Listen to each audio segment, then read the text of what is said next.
Assalamualaikum warahmatullahi wabarakatuh. So, hello everyone. My name is Muhammad Akram Hidayatullah Nurdin, and I am from Management F class. So, in this video, I'm gonna read my task. That is summary. So, let's begin. The global recovery from the COVID-19 pandemic and Russia's invasion of Ukraine is slowing amid widening divergence among economic sector and regions.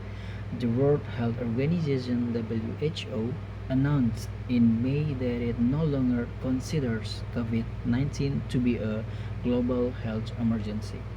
Supply chains have largely recovered, and shipping costs and suppliers' delivery times are back to pre-pandemic level.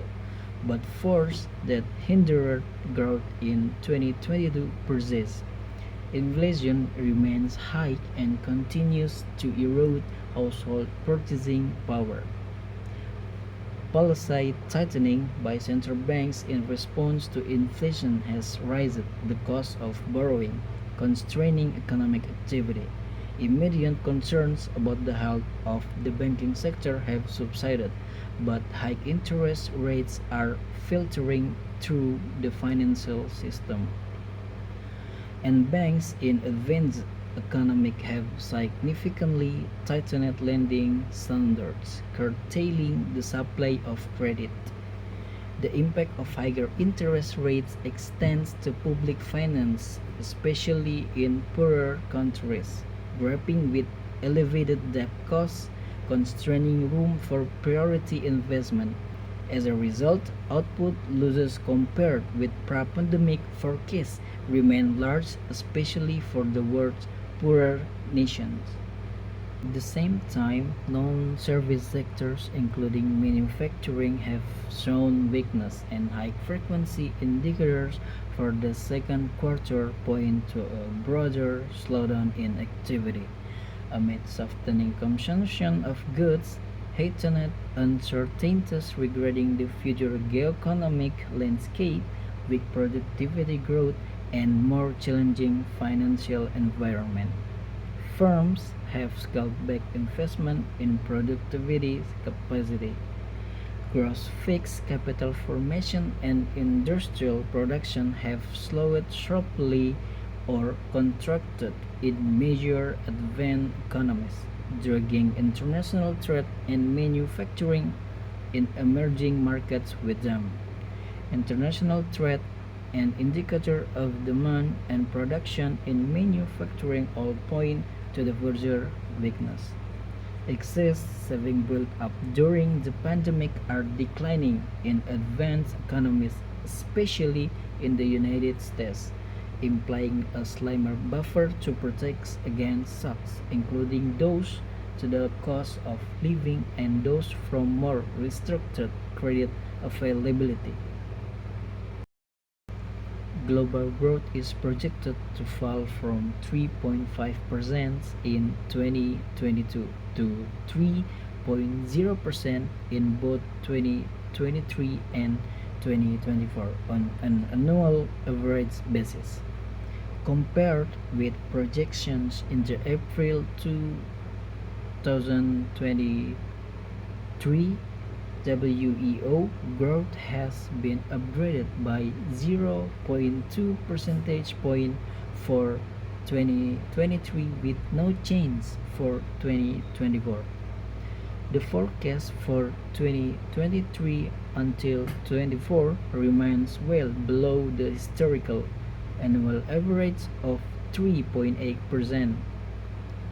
It it is also below the historical average across broad income groups in overall GDP as well as per capita GDP terms.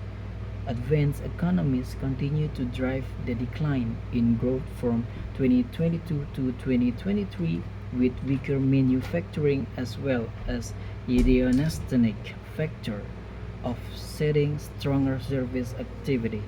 In emerging market and developing economies, the growth outlook is broadly stable for 2023 and 2024, although with notable shifts across regions.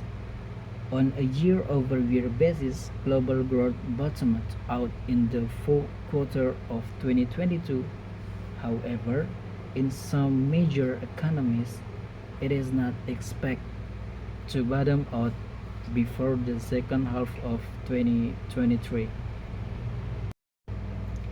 The balance of risks to global growth remains tilted downward, but adverse risks have receded since the publication of the April 2023 WEO.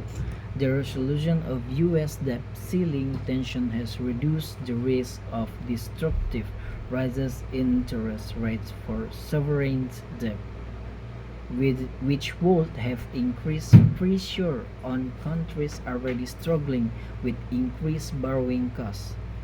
The quick and strong action authorities took to contain banking sector turbulence in the United States and Switzerland succeeded in reducing the risk of immediate and broader crises. Counter inflation. Central banks in economies with elevated and persistent core inflation should continue to clearly signal their commitment to reducing inflation.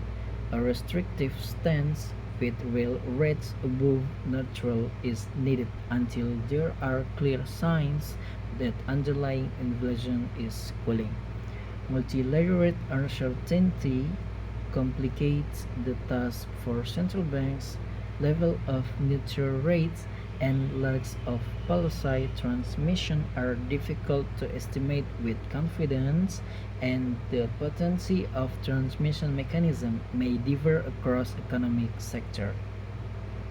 In view of these uncertainties, adjusting policy in a data-dependent manner and avoiding a premature easing before price pressure have adequately resided is warranted while continuing to use tools to maintain financial stability when needed. Although the primary responsibility for restoring the price stability lies with central banks, legislated government spending cuts or tax increase aimed at ensuring public debt sustainability can by reducing aggregate demand and reinforcing the overall credibility of disinflation strategies. Furthers inflation. This is especially the case in countries with overheated economies and steep influence on employment trade-off.